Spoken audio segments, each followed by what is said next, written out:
Iceberg. The screaming was over. Shell-shocked survivors huddled together on the far too few lifeboats that pulled slowly away from the stricken ship. Some people were clad in coats, donned in haste over nightwear. Others shivered in gray-toned gowns that would have been bright and festive in the warmth of cabin light. Of the hundreds of souls crammed aboard the boats, a smattering only wore life jackets. Here and there, in the scattering of tiny craft, smart white uniforms indicated the presence of crew members. "Women and children first," they'd say, and so the boats held very few men.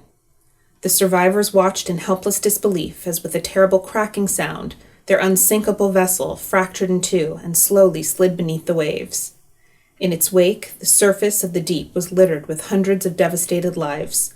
The merciless cold replaced their unbearable distress with something more primal, the desperation to survive.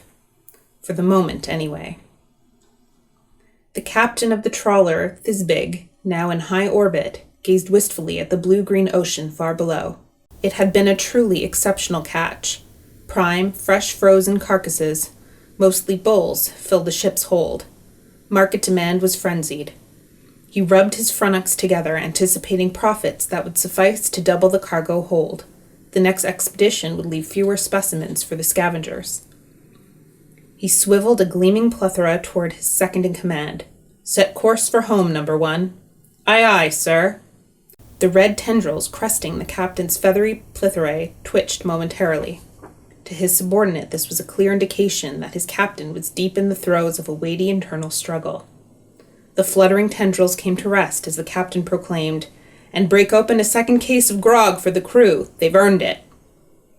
A trio of wide, rubbery mouthrots rearranged themselves into a huge grin. "Aye, aye, Captain."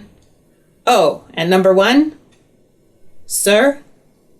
"Bearing in mind the endangered status of creatures in this sector, we wouldn't want any inquisitive customs officials wondering why our ship resembles an iceberg, would we?"